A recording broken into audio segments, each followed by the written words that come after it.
Imagine waking up one day and realizing that everything you thought you knew about making money was slightly wrong. We often believe that financial success comes from intelligence, complex strategies, or sheer luck. But what if I told you that the biggest secret to making money lies in our mindset? Our financial success is shaped more by our experiences, emotions, and psychology than just calculations and logic. Hello, I am Bharat, and welcome to AudioFi Books, where you will find excellent audio summaries of books in a very easy and interesting way. If you want to learn from new books, do subscribe to the channel. Let's get started with today's book. Let me tell you a story of two people. One was a janitor, the other a wealthy investor. Ronald Reed, the janitor, never earned a high salary, but saved and invested wisely. When he passed away, he left behind a fortune of $8 million. On the other hand, a successful investor who had mastered every trick of the financial markets lost everything due to bad decisions. This story is not about intelligence, but about psychology. When it comes to money, no one is truly crazy. People make financial decisions based on their unique life experiences. Someone who grew up during an economic crisis will see money differently than someone who has only witnessed prosperity. If you've seen financial hardships, you may be overly cautious. But if you've only seen a booming market, you may take excessive risks. That's why two people, even after receiving the same financial advice, can behave completely differently. The stock market isn't just numbers on a screen. It's a game of human behavior, fear, and greed. But here's the problem. Money isn't just about logic. It's also about luck and risk. Take Bill Gates, for example. His success wasn't just due to intelligence. He was also lucky. As a teenager, his school had a computer, which was extremely rare at the time. Had he been in another school, would Microsoft even exist today? On the other hand, millions of people are just as smart as Gates, but never got the same opportunities. The line between success and failure is much thinner than we think. And then there's the idea of never enough. Take the story of Rajat Gupta, a man who rose from poverty to become a millionaire. But he wanted more. He engaged in insider trading, got caught, and lost everything. No matter how much we have, there will always be someone who has more. And getting caught in this race can be dangerous. True financial security lies in knowing when we have enough. The power of compounding is highly underrated. Imagine two people. One starts investing early, but stops after a few years, while the other starts late, but invests for a long time. The first person invested less money, but ended up with more wealth simply because time did the magic.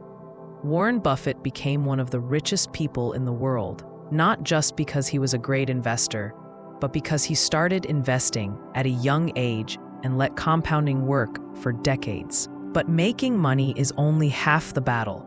Keeping it is just as important.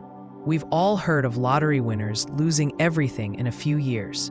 Maintaining wealth requires a balance between taking risks and staying cautious.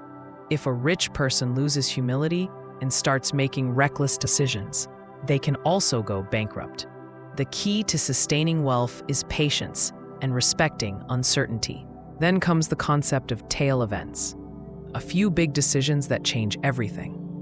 Look at Amazon. Most of its profits come from just a few successful bets. Similarly, in life, a handful of key financial decisions, like buying the right stock, choosing the right career, or making a smart investment, can make the biggest difference. Instead of trying to win every time, the real goal should be to stay in the game long enough to catch a big opportunity. Wealth isn't what you see. A fancy car, a big mansion, these don't necessarily indicate financial success. Real wealth is often invisible. The money sitting in your bank, the growing investments, and the ability to make decisions without financial stress. That's true richness. People often spend to impress others. But true financial security comes from balancing assets and liabilities. And this is where the importance of saving money comes in. Most people think saving is about sacrifice, but in reality, it's about buying freedom. When you have savings, you can avoid making desperate decisions. You can quit a bad job. You can take risks. You can buy yourself time. Saving doesn't depend on how much you earn. It depends on how much you don't spend. Another mistake people make is believing that they must be completely rational with money. But we are not robots. We don't always follow the best investment strategy, and that's okay. Instead of chasing perfection, focus on practicality. A strategy that is not mathematically perfect, but is easy to follow consistently, will bring better results in the long run. One more thing we forget is that we change over time. The financial goals we have today may be different 10 years from now. Someone who is obsessed with making money at 20 might realize at 40 that they want to enjoy life more. That's why financial plans should have flexibility. People are naturally drawn to pessimism. Bad news spreads quickly. If someone says the stock market is going to crash, people pay attention. But if you look at the long term, the global economy has always moved forward. Betting on humanity's progress has always been a winning strategy. Ultimately, money is deeply personal. There is no one-size-fits-all approach to handling it. The key is to understand your own mindset, recognize your weaknesses, and make decisions that align with your goals and values. Financial success depends more on discipline, patience, and self-awareness than just knowledge. And that is the true message of the psychology of money. Making money is not about intelligence, it's about behavior.